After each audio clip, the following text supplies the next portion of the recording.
parceria da TV Câmara Natal e o Movimento Independente Pro Autismo. Hoje, o nosso programa traz um assunto bastante polêmico que até certo tempo pouco se falava. Em apoio ao Setembro Amarelo, falaremos sobre depressão e suicídio, observando um pouco a ótica da pessoa com deficiência e sua família. Para isso, estamos com a psicóloga Clara Guedes. Seja bem-vinda, Clara.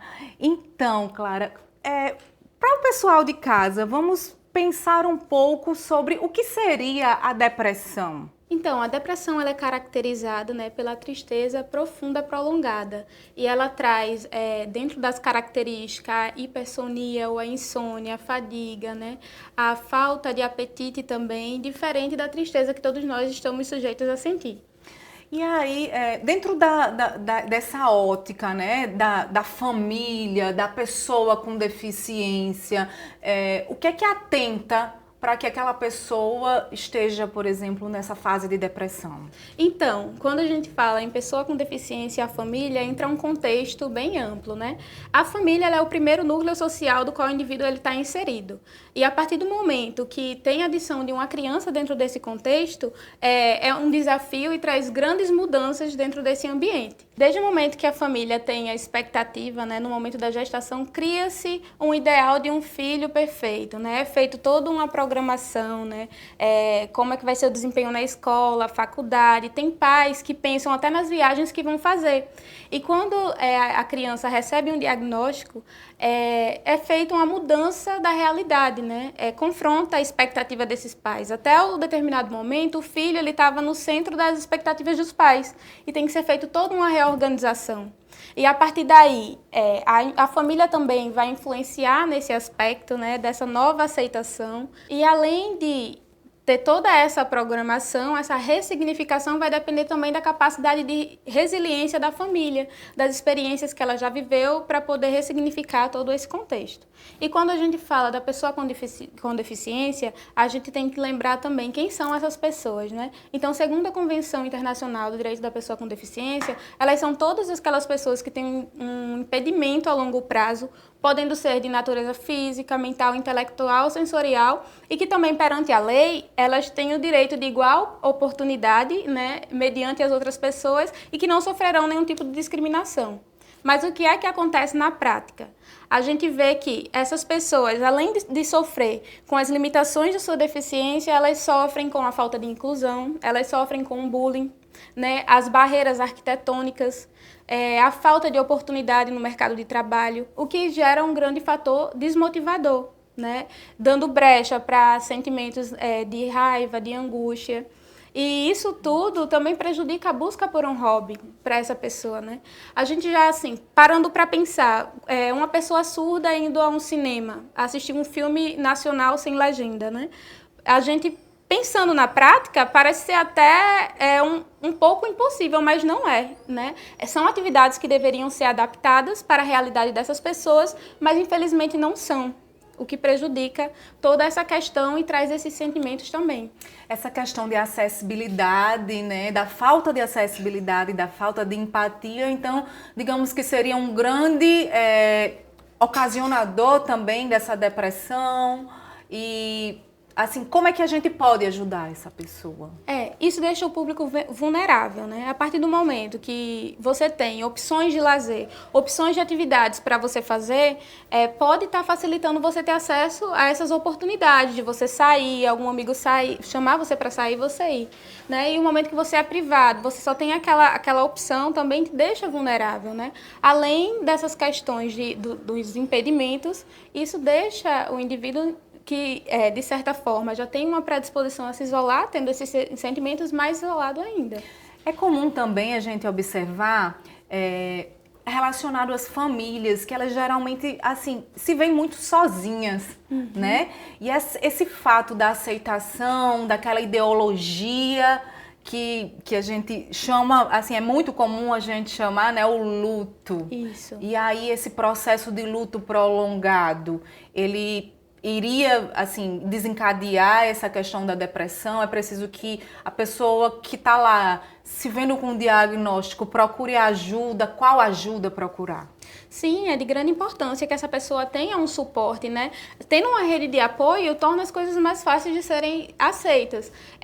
De fato, a gente passa por um processo de luto quando a gente recebe o diagnóstico, né? A gente passa pelo luto do filho perfeito que a gente estava idealizando, a gente passa por todo esse processo, é um processo muito delicado. E com essa nova configuração, a gente vai ter uma nova organização em todos os sentidos. As rotinas vão ser diferentes, né? Em alguns casos, a gente vai para várias terapias no decorrer do dia, né? É algo muito cansativo. E fora as preocupações que vêm também, né? A questão financeira, né? Que as terapias são caras. Tem a questão da preocupação com o futuro dessa criança, como é que vai ser depois, com quem essa criança vai ficar se eu adoecer, né? São várias questões que vai deixando a gente vulnerável. Como é que fica esse processo, por exemplo, de um adulto que não se vê dentro desse contexto, né, da sociedade, que não consegue entender, por exemplo, essa sociedade e aí fica excluído? É muito comum, por exemplo, dizer que é frescura, né? Que quem realmente, quando quer cometer o suicídio, não avisa. E aí hoje a gente não vê isso. Fala um pouco pra gente como é que funciona isso. Então, né, o suicídio ele não é um sinal de fraqueza, né, como se fosse um grito, uma última saída. Mas antes disso tem os sinais, né? Tem a questão do pensamento, do desejo, até chegar à motivação. Essa pessoa ela pode dar indícios, né, através de mensagens, até uma mensagem nas redes sociais, pode colocar algo como se estivesse despedindo, tentar ouvir até músicas que gostava, rever amigos, como uma forma de despedida. E a gente tem que estar atento a esses sinais também do isolamento.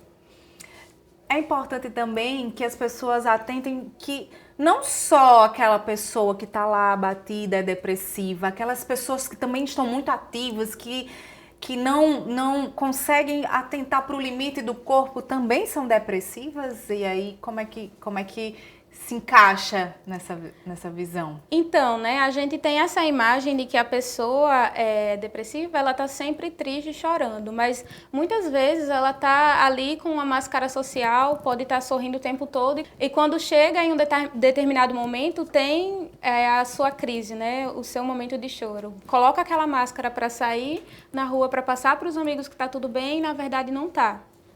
E aí, como é que eu, digamos que não sei lidar, como é que eu posso ajudar uma pessoa que está nessa fase depressiva ou já está com essa ideação suicida? Como é que eu posso ajudar essa pessoa de verdade? Existe alguma dica? Como é que a gente pode chegar nesse mundo, nesse universo? Ouvir, né? Ouvir sem julgar. Ouvir o que essa pessoa tem a dizer, porque ela tem muito a dizer, né? E indicar também um tratamento adequado, né? Se, dependendo do caso, pode ser que precise de um tratamento psicológico associado com um psiquiatra. É de grande importância para essa pessoa. E aí aquela pessoa que já chegou no plano do suicídio, essa pessoa, ela precisa de um olhar diferenciado e aí a quem procurar? Uma urgência? Como é que seria isso? Algo que dá para esperar ou é algo que realmente precisa de uma intervenção na hora? Como é que funciona? Sim, é importante a intervenção, né? Se o caso for recorrente, a pessoa tiver algum transtorno psiquiátrico associado, é muito importante a intervenção, né? A gente até pensa que a pessoa vai ficar com raiva depois, mas não, é o contrário. Pode ser que ela até agradeça depois por estar vivo, né? Pode ser ligado, no caso, para a SAMU, né? E após esse evento, procura-se o profissional adequado para ser feitas avaliações e as determinadas intervenções. Muitas vezes nós, pais de pessoas com deficiência, estamos focados no auxílio aos nossos filhos ou aquelas pessoas que estão sob nossos cuidados. E aí, nessa rotina exaustiva, esquecemos de nos cuidar. Porque nós somos fortes, somos guerreiros e isso acaba prejudicando até a nossa visão na busca do cuidado. Não é isso, Clara? Isso mesmo. E o que a gente não deve esquecer é de aproveitar, né, esse momento que se tem livre, ou quando o filho está na terapia, vai caminhar um pouco, respirar, tomar um sorvete, fazer uma coisa diferente. Algo que eu acho muito interessante trazer é a analogia da viagem de avião. Quando a gente vai viajar de avião, né, a orientação é que a gente coloque a máscara de oxigênio primeiro na gente para poder ajudar o outro. E dessa forma funciona com a gente enquanto cuidadores. Para que a gente possa estar dando assistência, a gente precisa estar bem. E isso é muito importante, né? Obrigada, Clara. Seja sempre bem-vinda ao programa. E o nosso programa ainda não finalizou. Vamos ao intervalo e voltamos já já.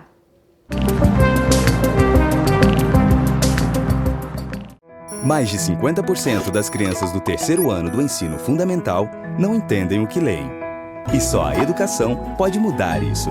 A gente aprende as letras muito bem. Qual é a que parece uma casa? O A. Qual que parece um raio? O Z. Se você não for à escola, você não vai saber. Para aprender a ler, precisa estudar bastante. Ajude a LBV a tornar real para milhares de crianças a oportunidade de melhorar a leitura.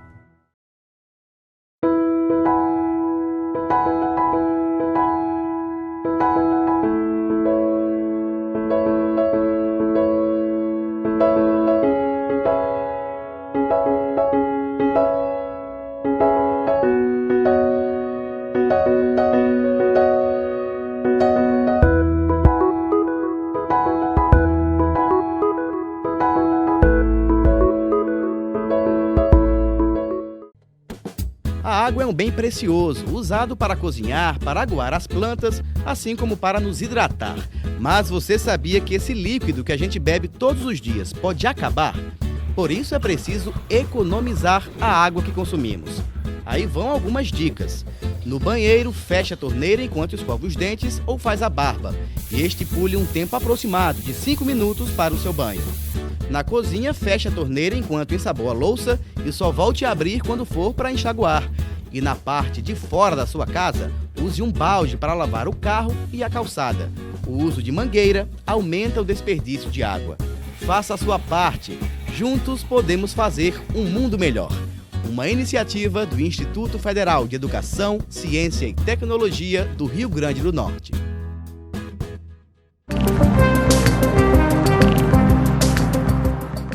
Estamos de volta com o programa Câmara Inclusiva, uma parceria da TV Câmara Natal e o Movimento Independente Pro Autismo. E continuando com assuntos do Setembro Amarelo, falaremos agora com Ademilson Maia e Leila Maia sobre depressão e suicídio, um tema muito importante, não é, Ademilson? Com certeza, Liliane. Então, Ademilson, a gente no bloco anterior falou sobre a questão da família e da pessoa com deficiência, sobre o processo de luto. Como é que foi para você esse processo do diagnóstico de Jobson, hoje um adulto? Fala pra gente. Liliane, me apresentando para o pessoal de casa, né? A princípio eu sou Ademilson Maia, pai de Jobson Maia, né? O nosso Roberto Carlos, né? Aqui de Natal, como ele é mais conhecido. Então, hoje já tem gente que nem sabe que Jobson é autista, né? Lá no início, no diagnóstico, né?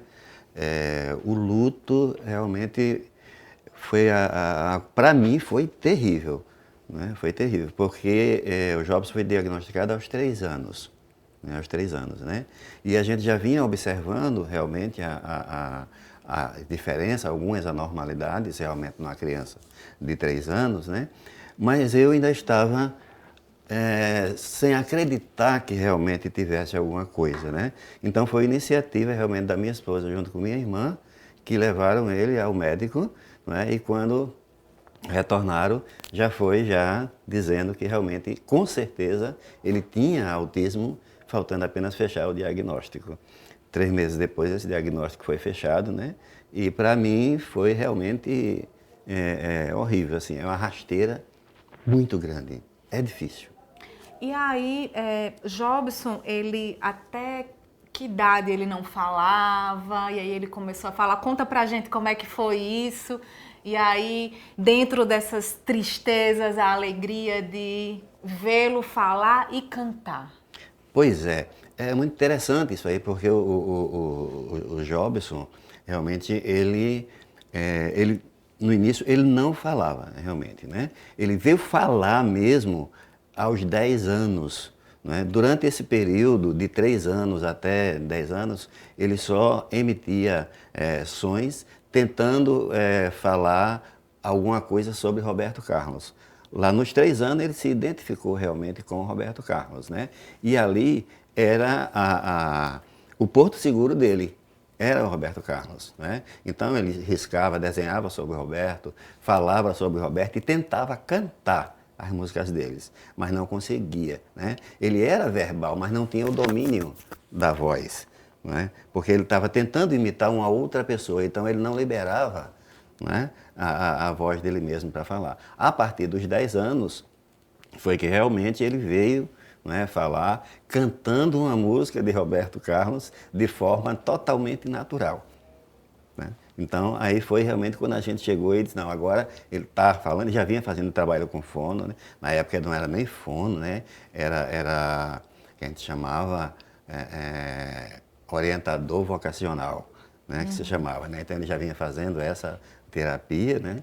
Tinha a psicóloga, tinha o psiquiatra dele e tinha esse orientador, né? de voz, né? No caso.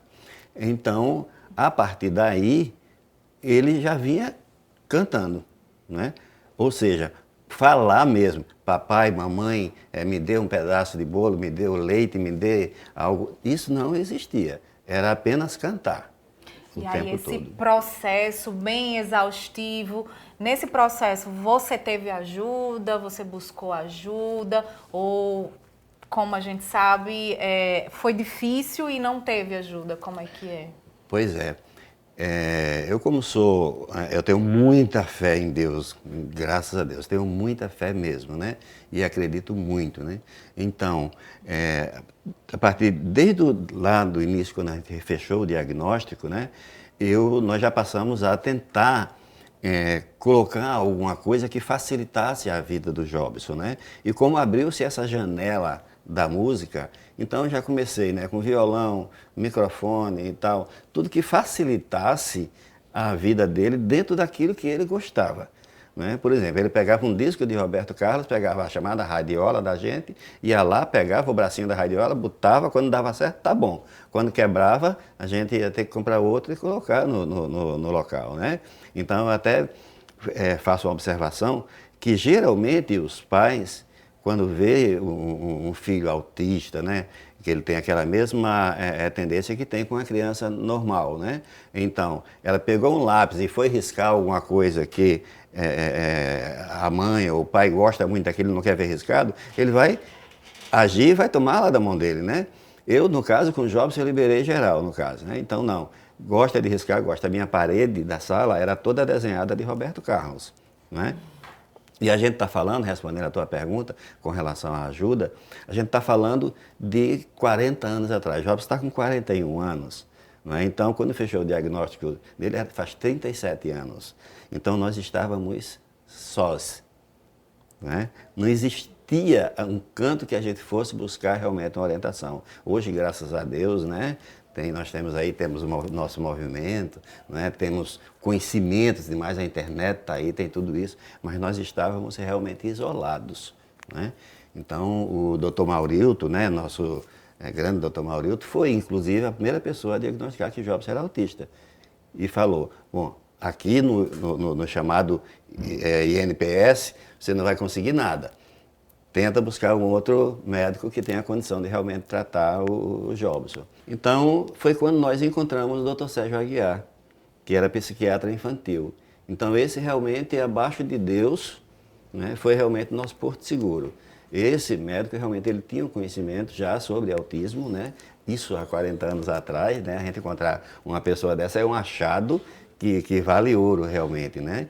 E nós, com ele, fazíamos realmente o tratamento que hoje estão tentando fazer, não é? A gente tinha realmente o tratamento, a terapia do Jobson e a nossa. certo? Então, era 50 minutos para a consulta, era a terapia de Jobson, então era 30 minutos com Jobson, depois a gente entrava e ficava os 20 minutos, não é? Então, nesse ponto aí, é coisa que inclusive eu não vejo hoje. Eu vejo as pessoas correr muito em busca de, tá com um médico e passa para outro, daqui a pouco já passa para outro e vai ter um seminário ali e vamos para o seminário, caríssimos, né? Tem um mercado do autismo hoje e naquela época não tinha nada disso. Né? Então, no nosso caso, era nós e o Dr. Sérgio Aguiar. O que acontecia com o Jobson, eu escrevia durante a semana e levava para ele. Né? Levava para ele e passava para ele. Ele dava uma olhada naquilo, fechava a porta e ia lá fazer a terapia com o Jobson. Depois nos chamava. Então, aquilo que é necessário, a gente não pode ficar sem ter ajuda, nós pais. Né? Então, se tratar só o filho, a família toda vai ficar doente, com toda certeza. E os pais principalmente. É verdade. E aí você que está em casa, que tem um familiar, uma pessoa com deficiência próximo, pare um pouco, pergunte à família, pergunte a ele como posso ajudar. Fica um pouco com aquela pessoa, deixa que a família respire um pouco algo que não seja relacionado à deficiência, proporcione àquela pessoa com deficiência um momento de lazer, tomar um sorvete, ir a um parque, e aí você pode ter a certeza que está fazendo a diferença na vida dessa família.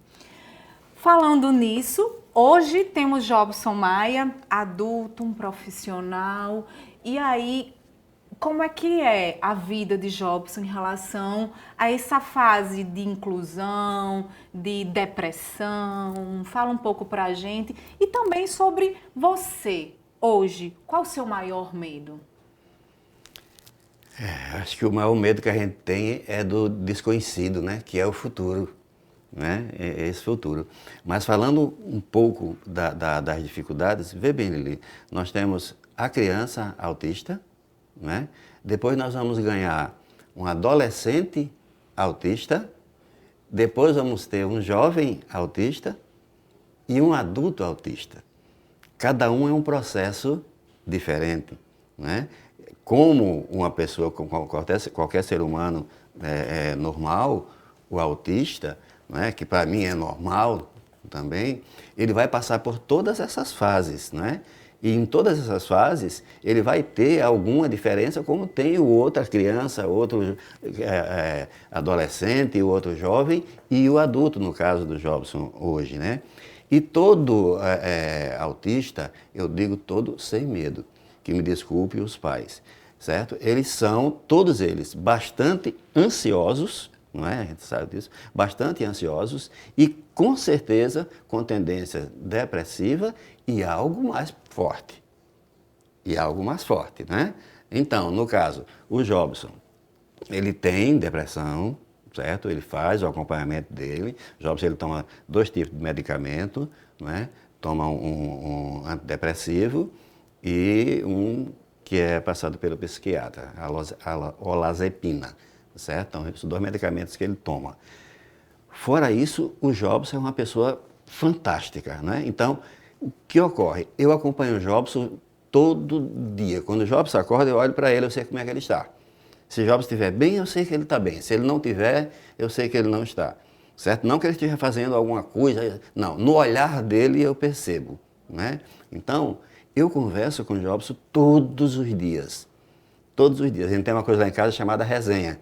Né? A resenha é quando chega à noite ali, que o Jobson ele tem uma rotina de sair segunda, quarta e sexta. E no domingo ele vai para a Redinha comer a tapioca com peixe frito, né? Que foi uma coisa que aconteceu muito na infância, né? Então, o Jobson é uma pessoa feliz.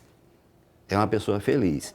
Ele tem a depressão mais controlada, não é? A gente faz as terapias direitinho, então bastante controlada. E ele tem o caminho dele, o Jobson é um cidadão. O Jobson é um cidadão perfeito, com poupança em banco, com cartão de débito, né, que vai lá e compra as coisinhas dele e tudo. Quem compra as roupas dele é ele, né, como o cover de Roberto Carlos, né, chegando nesse estágio. Jobson é um grande artista. Jobson é um grande artista. Não é o pai que está falando, não, é o crítico. É o crítico de Jobson. Ele é um grande artista, um grande músico e um grande cantor. Né? Você conhece e sabe disso. Agora, recentemente, nós fizemos os 41 anos dele, né? Com um show lindo, né? Um show lindo, né? E é um cara que sai, é amado demais na cidade, muito conhecido, né? Então, ele convive naturalmente como uma outra pessoa qualquer. Ele sai de casa, faz tudo que ele faz, é sozinho, ele vive sozinho, resolve as coisas dele na rua e quando chega em casa, se precisar de colo, a gente está lá. Quando ele chega, e aí, Jobson, como é que foi?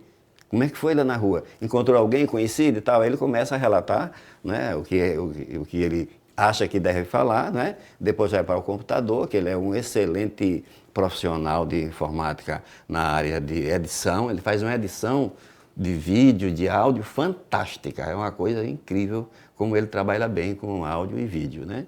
Então, ele se realiza naquilo ali. Então, se nós tirarmos de Jobson o passeio dele, tirarmos o computador e tirarmos a música, o homem morreu. Entendeu? Então, eu fico muito atento o tempo todo a ele nesse aspecto realmente, no caso da depressão, porque esses quadros, ele varia muito rápido. Não é? Ele varia muito rápido. Hoje a gente está bem, quando acorda amanhã não está legal. Então eu já percebo na voz dele, eu percebo no olhar, certo?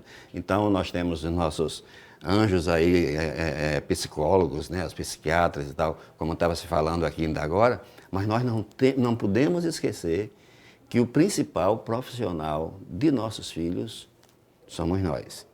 Posso até retirar a palavra profissional e dizer, quem cuida mais dos nossos filhos somos nós, já dizia o Dr. Sérgio Aguiar. Eu fico com Jobson 50 minutos por semana, vocês ficam 24 horas por dia. Então vocês são realmente quem conhece o Jobson. Nessa idealização aí, a gente observa que o cuidador também precisa de cuidado. Afinal, somos nós que somos os responsáveis pelas terapias, pela efetividade, pelo lazer. E aí a gente se depara com uma sociedade que não nos ajuda no lugar de nos dar um olhar empático, um sorriso, muitas vezes está nos julgando, não tira a oportunidade daquela pessoa de simplesmente existir. Uma criança com deficiência que não pode brincar num brinquedo.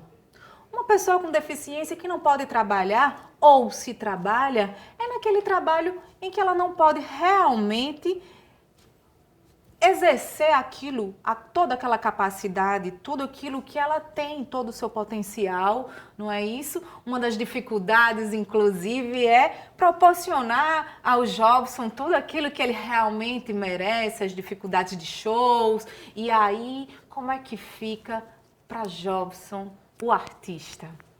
Pois é, muito importante a sua colocação, Lili, porque a princípio com relação a lidar com a sociedade.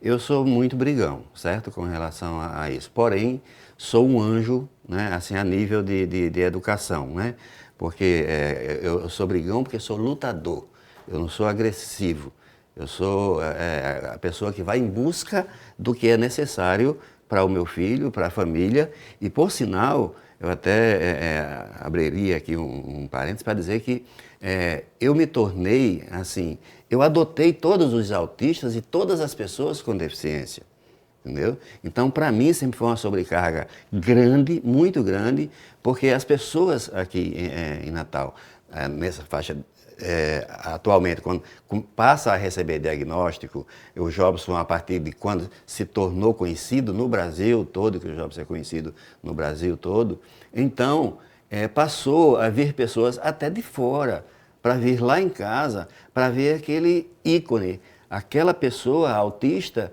que estava totalmente incluída. E como que foi feito para incluir essa pessoa? Quem foi a família que incluiu? Então, pessoas que saem do seminário e vai lá para casa para conversar conosco, Pais que não estão aceitando o filho como autista, não aceita o diagnóstico, ou não aceita o filho ser autista, não é que ele não esteja aceitando, porque não queira o filho, ele quer o filho, ele ama, mas ele está totalmente desnorteado. Ele não sabe como lidar realmente com aquilo ali. Então alguém diz, vai lá na casa de Ademilson e Lourdes conversar com eles, um pouco sobre isso, para que eles possam falar alguma coisa a respeito da vida do Jobson, como foi feito esse trabalho com o Jobson, né? Então, o trabalho que foi feito com o Jobson foi dar liberdade ao Jobson, deixa o Jobson crescer sabendo o que ele sabe fazer e abrindo as portas disso que ele sabe fazer, facilitando as coisas para ele, para que ele possa realmente crescer como cidadão e buscar uma profissão que possa se encaixar nele, porque são eles que escolhem o que vão fazer. Não é? Nós podemos escolher várias profissões. O autista ele vai escolher uma coisa que ele gosta e vai fazer aquilo ali. O Jobson buscou a música. Então nós trabalhamos a música e trabalhamos o artista, para que ele se tornasse ao ponto de ter participado de grandes programas de emissoras a nível nacional, né? E se tornar esse cara que ele é. Aí vem o lado, né, da sociedade que rejeita, né? Vem o lado da sociedade que rejeita. Mesmo o artista, o grande profissional, o Jobson Maia, conhecido a nível nacional, né? Recebido por Roberto Carlos, tá? Um cara que canta toda a obra de Roberto Carlos, que tem tudo gravado na mente. O Jobson faz um show de 2 horas, ele não olha para papel nenhum. Ele domina o palco. Então é um artista completo. E aí, para contratar o show de Jobson? Os produtores não contratam, porque Jobson é um autista, né? Então a gente não vai dar oportunidade ao autista. Mas aí tem um pai chamado Ademilson e tem uma mãe chamada Lourdes, né? Que vai em busca de trabalho, consegue, porque o Jobson ele fez muito trabalho. Nós conhecemos 12 estados da federação. Os municípios do Rio Grande do Norte, a gente conhece quase todos eles, fazendo show na área de inclusão social, por exemplo. Não é? E tem o pai Ademilson e a mãe Lourdes, que faz 15 anos, que promove eventos direto, fazendo shows direto, promovendo o evento de Jobson Maia chamado Show Emoções, né? O Show Emoções, que é uma réplica do show de Roberto Carlos, digamos assim. E tem mais, o Jobson, ele não é o imitador de Roberto Carlos. Ele interpreta Roberto Carlos como Jobson Maia. É um grande artista e é um cara feliz. Muito obrigada, Ademilson. E aí, você que está em casa, pai, mãe ou familiar de pessoa com deficiência, pegue esse grande exemplo. Vamos lá, a luta às vezes é cansativa, vivemos numa batalha, mas vamos arregaçar as mangas, vamos chorar o suficiente e vamos em busca dos sorrisos. Vamos investir, vamos em busca dos direitos. E aí, vamos falar agora também sobre oportunidades, não é isso, Leilinha? Verdade. Então, vamos falar sobre a Corrida Ponte da Vida. Conta pra gente, Leilinha, como é que começou, como surgiu essa ideia da Corrida Ponte da Vida? Então, primeiro, parabéns, que lindo, eu estava emocionada. Conhecia já, mas não sabia, para você ter ideia, né? Não sabia, realmente ele é muito conhecido, mas não sabia que ele era autista. Daí você vê, né, o quanto às vezes a sociedade tem que buscar entender os artistas da terra. Já quero muito assistir o show da família, né, Maia. Mas a corrida, ela surgiu assim. Na verdade, há bastante tempo eu tive uma oportunidade de correr com um deficiente visual, né? A Corrida Ponte da Vida é uma corrida inclusiva e foi uma das vivências mais especiais que eu já tive na minha vida profissional e pessoal também, né? E desde esse dia, acho que há 4 anos atrás, eu disse, no dia que eu promover um evento, eu quero que seja um evento assim, inclusivo, para que as pessoas possam vivenciar essa sensação que eu tive. E por isso surgiu a primeira Corrida Ponte da Vida. Na verdade, o projeto Ponte da Vida, ele surgiu há mais ou menos 1 ano e meio, né, para falar sobre a temática do suicídio, né? A gente está aqui falando sobre o Setembro Amarelo, sobre depressão. E eu falo sobre isso, acho que algumas pessoas podem me conhecer como profissional de educação física, mas eu venho num processo de ressignificação da minha vida, da minha história, assim como vocês, né? Da gente ter voz para falar sobre nossos traumas, né? Nossas lutas, e a gente ressignificar para ajudar outras pessoas. E é isso que eu venho me propondo a fazer. Falo porque eu tive essa vivência na minha família, o meu pai cometeu suicídio quando era criança, e o suicídio tem um tabu muito grande, gente. E eu, assim, tive muitos traumas que eu tive que tratar e realmente ressignificar. Eu tenho até tatuado aqui, que é uma homenagem ao meu pai, que é Curando a Dor com Amor, que é o que eu me proponho a fazer, né? Doar o meu amor, tentando curar a minha dor, curando a de outras pessoas. Então, o projeto da Ponte da Vida é isso, para que a gente possa diminuir o tabu, porque eu acho que quanto mais conhecimento a gente tem sobre algo, né, sobre algo, assim como o autismo, acho que quanto mais eu conhecer, menor será o meu preconceito, menor será o meu julgamento. Então, acho que por isso o Setembro Amarelo vem ganhando tanta força, né? Quanto mais conhecimento a gente tem de saber que não é frescura, que não é para chamar atenção, que não é falta de Deus, não é falta de amor, não é falta de dinheiro, é uma doença, precisa de tratamento, né? Com a ajuda de profissionais.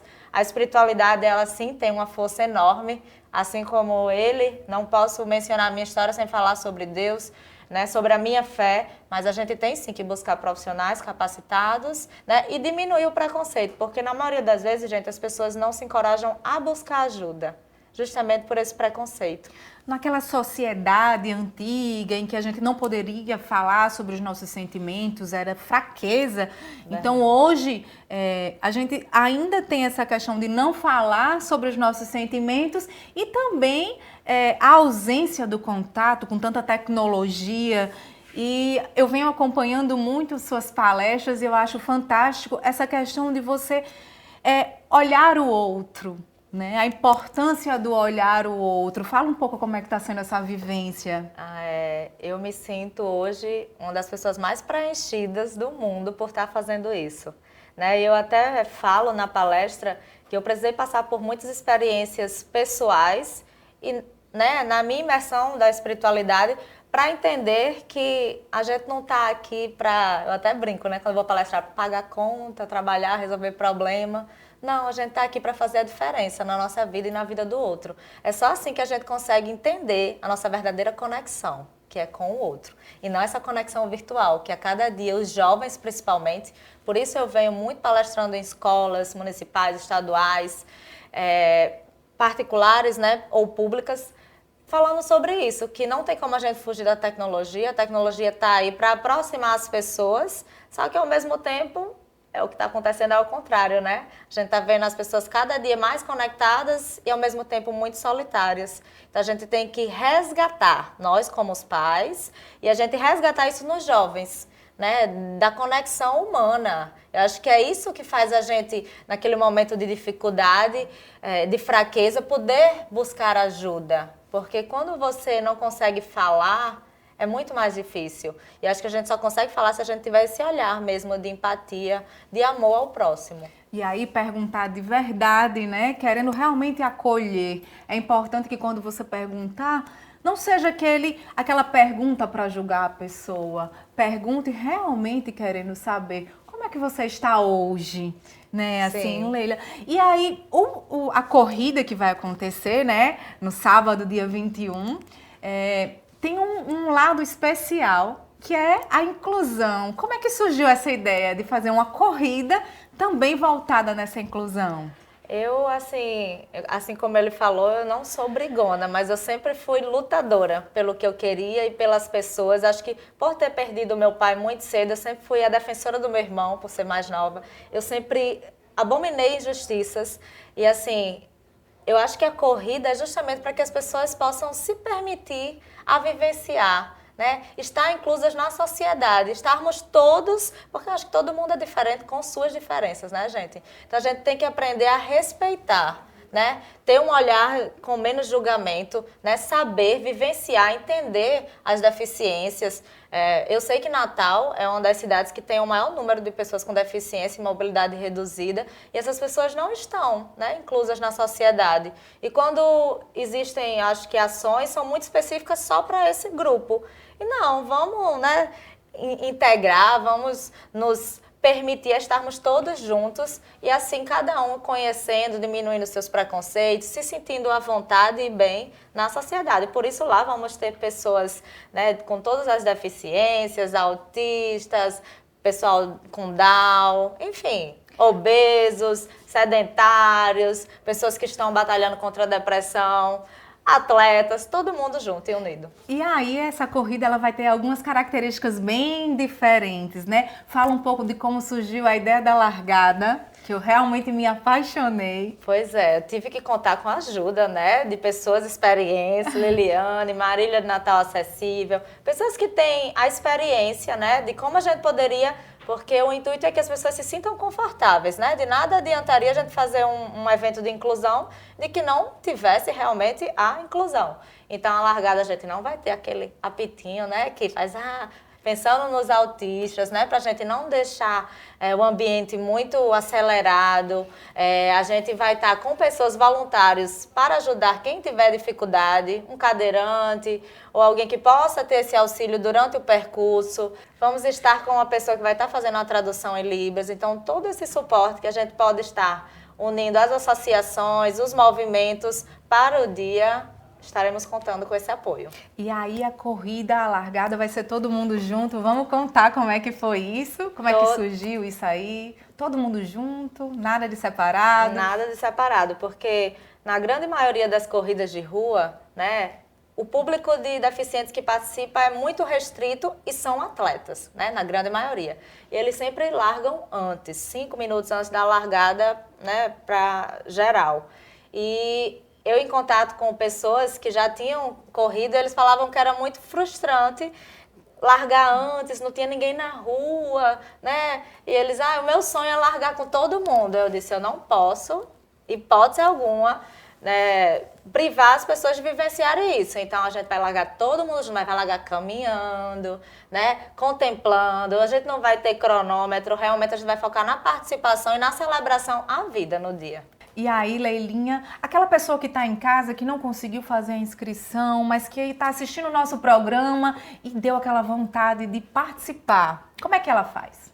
Gente, não tem problema, você pode participar, coloca uma camisa branca, uma camisa amarela, vai vivenciar, mesmo que não vá para correr, vai lá para dar um abraço em alguém, leva um cartaz, as pessoas que não vão correr vão estar no decorrer da ponte com frases de incentivo à vida, vamos lá, você consegue, você é especial, só lá se permitindo em participar e ajudar. Obrigada, Leilinha, obrigada, Ademilson. Então é isso, o programa ainda não terminou, voltamos já após o intervalo.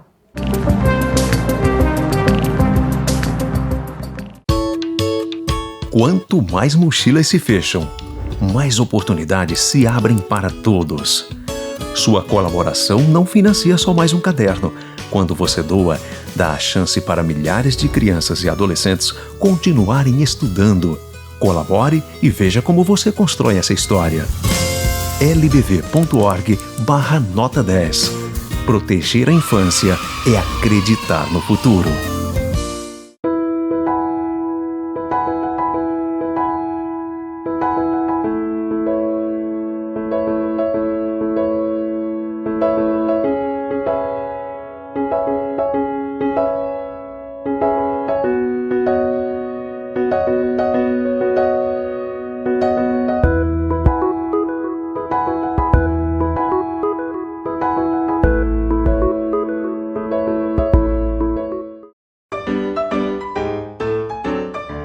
Marina jogou essa garrafa de refrigerante no lixo seco. A garrafa foi apanhada pelo catador João e transformada nesse pote de iogurte. Maurício comprou, bebeu o iogurte e jogou o pote no lixo seco. Aí veio o catador João e ajudou a transformar o pote de iogurte em sacola plástica. Vovó Irene usa a sacola para levar as compras para casa. Depois de usada, a sacola foi para o lixo seco. E junto com outras sacolas, se transformou em mais uma garrafa PET. Você pode fazer o mesmo. Separe o lixo úmido do lixo seco e ajude a construir um mundo melhor. Repense, reaja, recicle. Uma iniciativa do Instituto Federal de Educação, Ciência e Tecnologia do Rio Grande do Norte.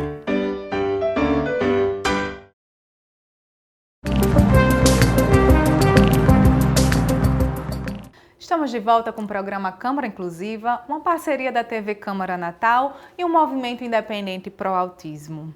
Hoje, falando sobre o Setembro Amarelo, sobre o cuidado da pessoa com deficiência, sobre depressão e suicídio, vamos conhecer a história de Alexandro Batista.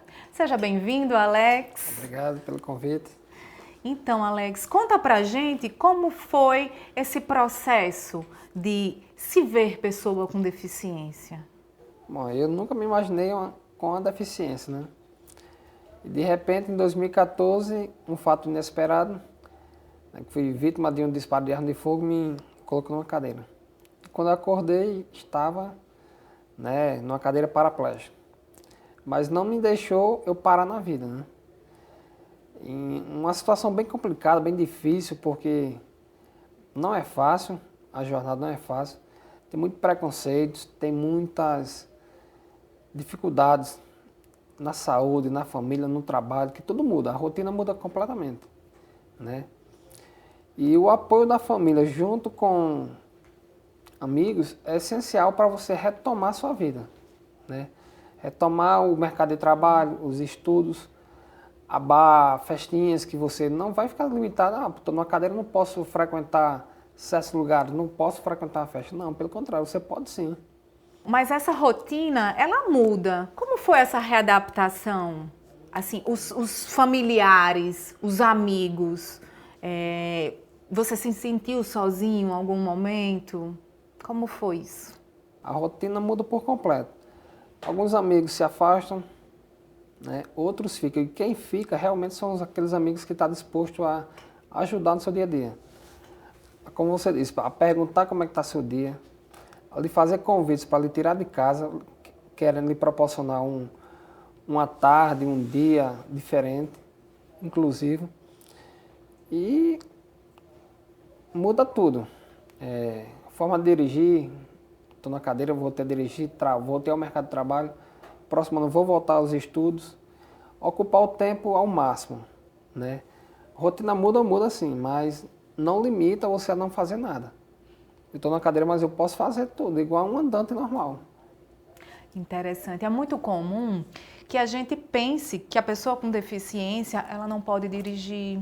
Ela é um coitadinho, não é isso, Alex? E aí essa ideia que a pessoa tem acaba passando para você, que é uma pessoa com deficiência, de que você não é capaz. E aí, como é que você se vê quando a pessoa chega e vem com aquilo ali? Aquele sentimento é frustrante? Conta pra gente. No início era bem frustrante, só que hoje em dia, quando uma pessoa me trata como coitadinho, eu dou risada e digo, não sou coitadinho não. Sou uma pessoa como você, só mudei a forma de andar. Não me impossibilita de voltar ao trabalho, não me impossibilita de estudar, de trabalhar, de dirigir, nada disso. Dentro desse mundo, né, quando você era uma pessoa que andava, tinha toda aquela questão do acesso, e aí você se viu pessoa com deficiência, teve esse processo depressivo, teve esse processo em que você não aceitava? Teve sim, porque a gente nunca se imagina com a deficiência, e quando você se depara com isso, não sabe lidar com a situação. A família não sabe lidar, os amigos não sabem. Então é uma forma bem complicada de se adaptar. Foi difícil, foi. A depressão chegou, não sabia como lidar, não sabia. Do meu ponto de vista, eu achava que a depressão, isso é frescura. O pessoal tem trabalho, tem casa, tem dinheiro, tem tudo, isso é frescura. Só que quando a gente se vê na situação, a gente vê que não é frescura, né? E um ponto bem interessante é o apoio da família e dos amigos, né? Se você tiver o apoio da família e dos amigos, você consegue, do meu ponto de vista, não superar a depressão, mas controlá-la. Porque eu tiro a depressão como um vulcão adormecido. Do meu ponto de vista, eu não acho que a depressão tem cura. Eu acho que ela adormece, você tira o foco dela, ocupando no trabalho, no estudo, na saída, mas não deixando a depressão dominar você, você tem que dominar ela. Vamos lembrar que até um certo tempo na sociedade, as pessoas com deficiência eram fadadas a ficar recolhidas em casa, ou pela falta de suporte, pela falta de incentivo e de oportunidades, ficavam muitas vezes como pedintes. Então, vamos lembrar que essas pessoas, elas são capazes. E aí, Alex, nesse processo em que de autonomia, é possível, hoje você era caminhoneiro e hoje? É possível sim. Eu era caminhoneiro, né? Mas hoje em dia eu trabalho como motorista, tenho me reintegrado ao mercado de trabalho como é que eu posso dizer? Na área administrativa, né? E tudo é possível sim. Há aqueles olhares que dizem que isso aí não pode exercer tal função. Sim, podemos sim. Não posso exercer a atividade como antes, de caminhoneiro, mas eu posso sim ser reintegrado ao mercado de trabalho em outra função que dê acessibilidade, dê oportunidade para mim trabalhar e eu consiga exercer essa função normalmente como qualquer outra pessoa. E aí, essa questão do lazer, você encontra muitas barreiras físicas, barreiras psicológicas durante as suas saídas aí na nossa cidade? Encontro. No início eu não queria sair, né, para barzinhos, para balada, porque eu achava que eu ia ser discriminado. Não, o que é que esse deficiente está fazendo aqui? Está atrapalhando. Muitas vezes a gente vai para um show, a cadeira toma um espaço de 4 ou 5 pessoas. Mas hoje em dia não, hoje em dia eu estou pouco me importando com a opinião do público, né? Eu procuro minha diversão, procuro meu bem-estar e procuro aproveitar a vida da melhor forma possível. Frequento sim e vou para todo canto. Se não tem essa habilidade, me ajuda aqui e assim a gente vai. E aí é importante que a gente pare para pensar que as pessoas com deficiência também são consumidores e também têm o direito de ir, de vir, de participar de shows e tem a sua peculiaridade, sim, na hora de um trabalho, precisa talvez de um pouco mais de cuidado, mas é preciso que tenha oportunidade e também incentivo. Sem oportunidade e incentivo, estamos fadados à depressão, a uma grande depressão maior e aí sim ao pior, que é o suicídio. Já passou alguma vez na sua cabeça sobre isso? Já passou inúmeras vezes. Conta um pouco pra gente como é que foi isso. Bom, a primeira vez foi logo no início da lesão, quando eu voltei a dirigir, e eu pensava muito sobre isso. Eu não sou um coitadinho, sou um Zé Ninguém agora, como é que vai ser minha vida? E eu já tentei cometer ceifas contra a minha vida uma vez no carro, acelerei muito forte, 170, 180, e na cabeça, vou puxar o volante, esperar o carro virar e acabou-se. Mas graças a Deus, fui interceptado por uns policiais federais que viram que eu não estava normal, me abordaram e chamaram o socorro médico, a SAMU, medicaram e de lá para cá tive acompanhamento psicológico, tive acompanhamento da família, dos amigos. E foi bem interessante isso. Por quê? Porque passou-se isso, a depressão. Passou, estou livre da depressão. Só que recentemente veio de novo. Eu passei a morar sozinho e em casa sozinho, quando você chegar do trabalho que se via sozinho, aí é que a tristeza batia. E recentemente eu tentei novamente, sem êxito, graças a Deus, né? Tentar uma forma de o pessoal procura muito a ponte. Mas eu vou lá, mas e aí, como é que eu vou fazer numa cadeira? Né? E teve lá aqueles rapazes que ficam lá na ponte, e uma vez eu fui lá só para conversar, rapaz, me deu umas dicas aí em conversar. E através dessa conversa, né, abriu cada vez mais a minha mente, dizendo que não é o fim. Se está com problema, procura tratamento, não se isolar. Procura um amigo, procura a família, procura um profissional adequado e vá se tratar, porque isso é importante. Não deixar a depressão lhe dominar, e sim você dominar ela. E aí temos a prova de que é importante sim, falar é o melhor caminho. A partir do momento em que se busca ajuda, a ajuda correta, você consegue modificar toda a sua vida. Então, Alex, aí agora você já tem essa ideia de que falar é o melhor caminho e que as possibilidades, elas existem e podem modificar. Dentro de todo esse contexto, fala para o pessoal de casa Dá um recado para eles, para aquela pessoa que se viu agora, pessoa com deficiente, ou para aquele familiar. Dá um recado para eles de como é possível que as coisas modifiquem. Elas modificam, mas não para a sua vida. Se está com problema, não adianta se isolar num quarto. Não quero ver ninguém, não quero comer, não quero sair, não quero... Não, pelo contrário. Está com problema, chama um familiar, chama um amigo, me leva no profissional, né? Me leva, não tenho condições. Tem muitos profissionais aí que atendem gratuitamente, né? Então, a solução é procurar atendimento, sim, né? Para tentar e conseguir se livrar da depressão. Porque se isolar não é a solução, né? Tem que procurar atendimento, sim.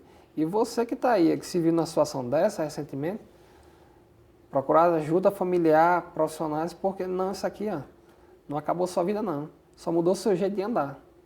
E a visão, né? Isso, sua visão amplia a visão da pessoa com deficiência, do familiar. É uma visão totalmente diferente. O mundo, as pequenas coisas se tornam muito mais importantes. A vida, um abraço, um beijo, um simples olhar. Por muito tempo, a pessoa que buscava um psiquiatra era tido como aquela pessoa louca. Não tenha medo. Busque ajuda. Um psiquiatra, um psicólogo é a melhor pessoa para te orientar se você está com depressão, se você está esgotado daquela rotina tão exaustiva que é cuidar de uma pessoa. Falar é a melhor solução. Buscar ajuda é a melhor maneira para você sim sair da depressão, para que você consiga superar esses sentimentos tão negativos que é acabar com sua vida. Afinal, estamos aqui para viver, para deixar algo de bom para a gente, para as pessoas. Vamos nos solidarizar. Hoje no programa tivemos aqui casos de superação. Pode parecer difícil, pode parecer exaustivo viver numa batalha, mas que há coisas muito maravilhosas. Vamos focar no que há de bom. O programa de hoje termina por aqui e voltamos próximo sábado, de 1h20.